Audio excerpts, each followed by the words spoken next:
Today I'm visiting the Kigali Genocide Memorial here in Kigali, Rwanda. This is not just a tourist site, it is a place of remembrance honoring the lives of over 250,000 victims of the 1994 genocide against the Tutsi. Walking in, you immediately feel the weight of history. This is a space to learn, to reflect, and to understand what happened here and why it should never happen again. Out of respect, I'll be sharing this experience carefully because this is a deeply emotional and important place, not just for Rwanda, but for the whole world. At the end of June 1994, the border between Rwanda and Zaire was in chaos. An entire country, Rwanda, is being emptied of its Hutu population. The country's majority ethnic group, whose leaders had just committed the irreparable, the most rapid genocide of the 20th century, the genocide of the Tutsis.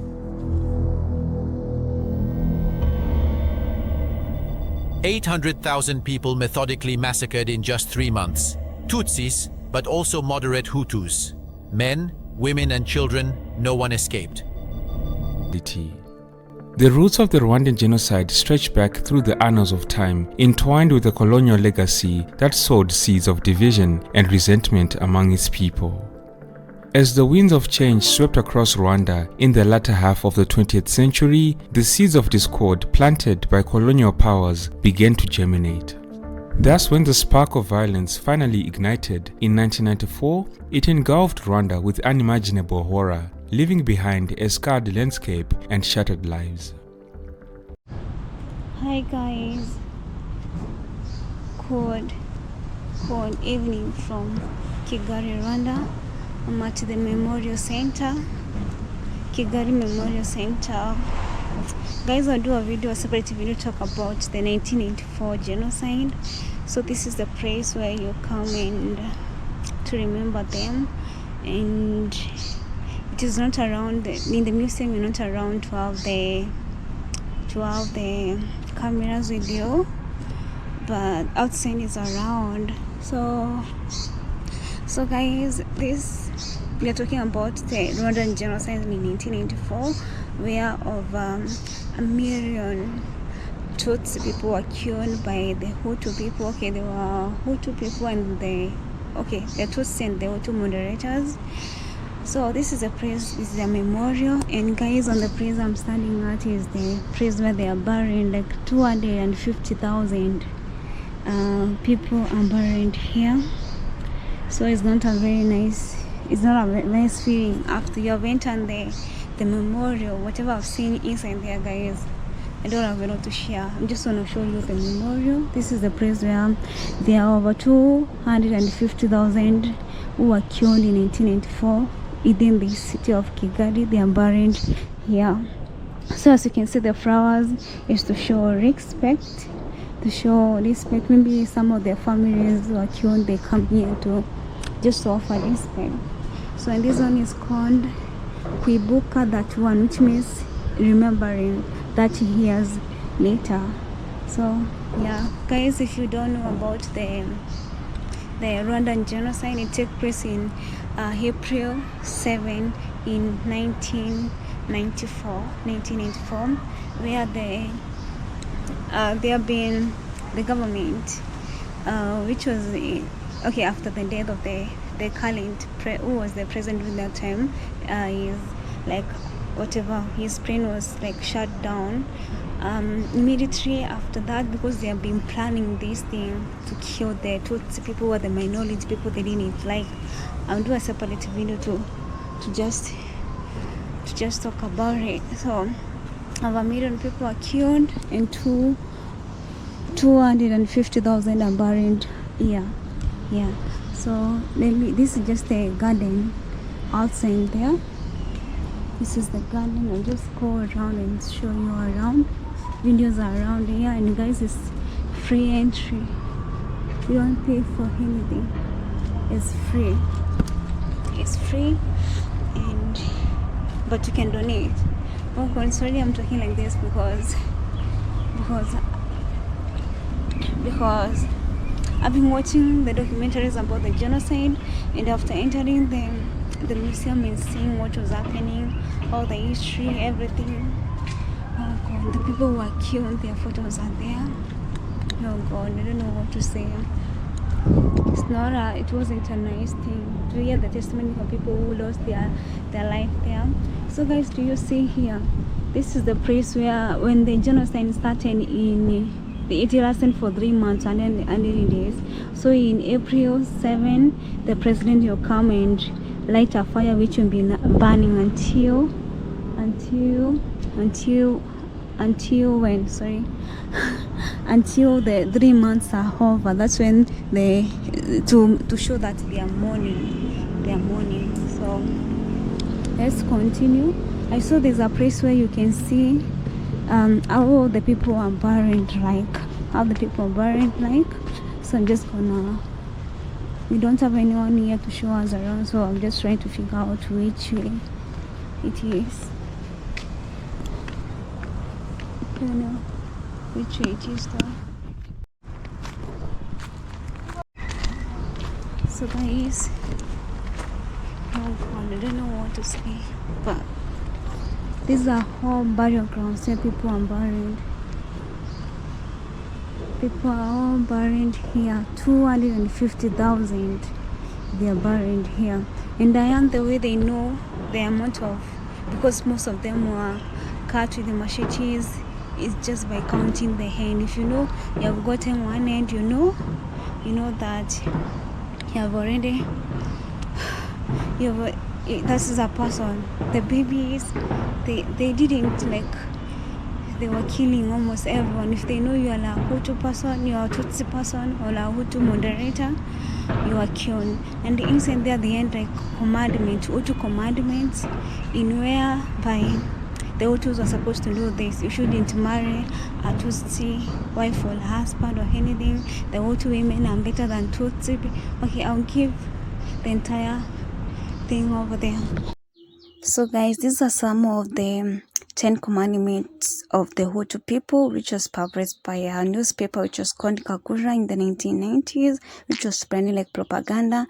And one of them is that Hutus must know that the Tutsi wife, whoever she may be, is serving the Tutsi ethnic group. In consequence, any Hutu who does the following is a traitor: acquires a Tutsi wife, acquires a Tutsi mistress, acquires a Tutsi secretary or a dependent. The second one is all Hutus must know that our Bahutu daughters are more worthy and more conscientious in their role of women, spouse, and as a mother. And are they not more beautiful, good secretaries and more sincere? So these are some of the propaganda that these officials were spreading to the Hutu people to show that they are more worthy than the other Tutsis. So yeah, you can read them. Some of them are over here. So guys, here are some more. Like, if you do all these, you're considered a traitor. Like, if you pity a Tutsi, okay, the schools should be for the Hutu. So these are all burial places, guys. The people who are buried there. And I think there's a place where there's an open somewhere you can see the grave inside there, but I don't know where it is. I just need to find it.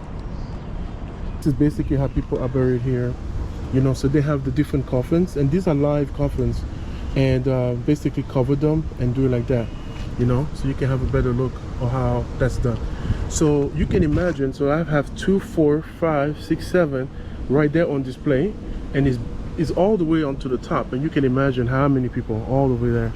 One place like this, I don't know how many. All they are full like this. All of them are full, right? They are full. Even behind those behind the curtains right there, yeah, there's more coffins, all the way to the top. Yeah, but No.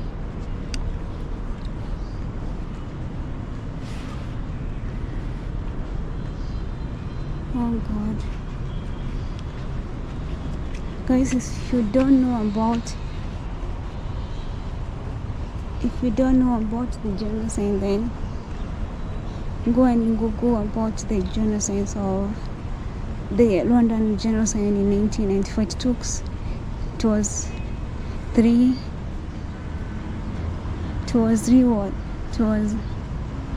months and over 1 million people were killed. Okay, some more burial ground. I mean, try to find the one with where you can see an open coffin. Maybe I'll ask you. I don't know. Well, I don't know where it is, but some more burial grounds. And it is a very nice, peaceful place. So you can come and, for especially those who lost their loved ones, they come here and just chill and just remember them and pray for them.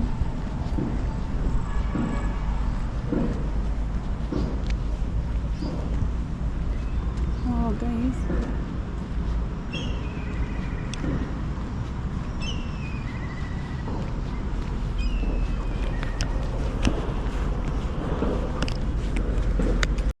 I think this is a place for all the people that lost, like they are buried around here. So yeah.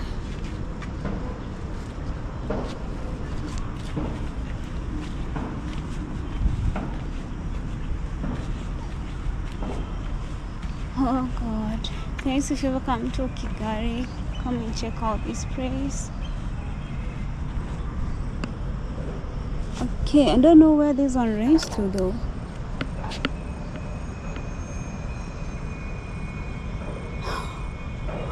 Guys, I don't know where this one runs to. So guys, here are some more names of the people who are buried here.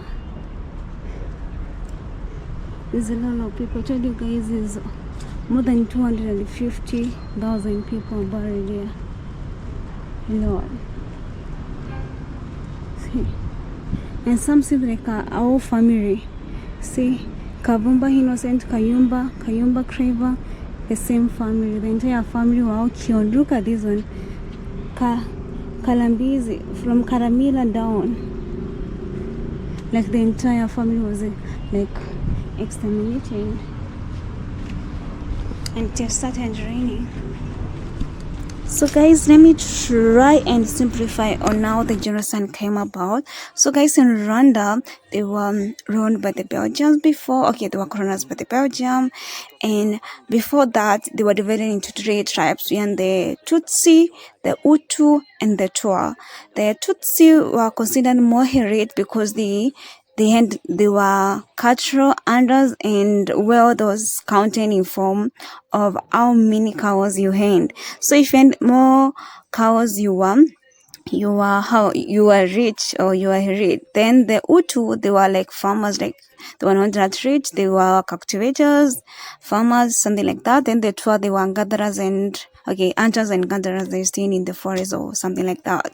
So when the Belgium came in, the colonizers, before that the Tutsis were they were the one who were ruling in form of kings, the end of monarchy, something like that. But something I learned is that, guys, if you are a Hutu and you make more money, you can stop being called a Hutu and you become a Tutsi. But when the colonizers came, they came up with a system of having an ID card, whereby if you are a Hutu, you are forever a Hutu. You cannot change into a Tutsi. So where the conflict started from is when the colonizers came, they were favoring the Tutsi. They were giving them authority, something like that, and that's where the issue started from. Like that's where the conflict started emerging, and from there, then the Tutsi. During the 60s, they wanted their independence, and the Belgians favored the Hutu because they thought they were more democratic compared to the Tutsi, because the Tutsi, they were getting help from the communists. Like during the Cold War, you understand what happened there. So they gave the power to the Hutu. And that's when the atrocities started. When the Hutu got into power, they started committing atrocities to Tutsis, and Tutsis became refugees to Uganda. Some ran away, and it's staying like that. It's staying like that until the 1994 when the genocide started. And guys, I'm trying to summarize everything. The genocide started, and they were liberated, but the people became refugees some years ago during the 60s. So guys, if you want to learn more about the genocide, there are a lot of documentaries about that. I'm just trying to explain a little I can remember. So guys, That's all from the memorial center. I hope you enjoyed. Okay, I don't know if it's possible to enjoy the video, but I just hope you learned a little bit of history about the Rwandan people. Thank you for watching. Subscribe if you haven't, and let me see you on the next one. So ciao ciao. As I leave the memorial, it's time on to reflect on how far Rwanda has come. Just 3 decades after one of the darkest chapters in human history, this country has chosen unity over division, rebuilding over revenge. Today, Rwanda stands as one of Africa's cleanest, safest and fastest growing nations. Proof of resilience, strength and the power of moving forward together. But the past is never forgotten. Places like this remind us why remembrance matters, so that history doesn't repeat itself. Rwanda's story is no longer just about tragedy. It's also about hope, growth, and what's possible when a nation decides to rise again. So guys, thanks for watching with me, and let me see you on the next one. So bye bye.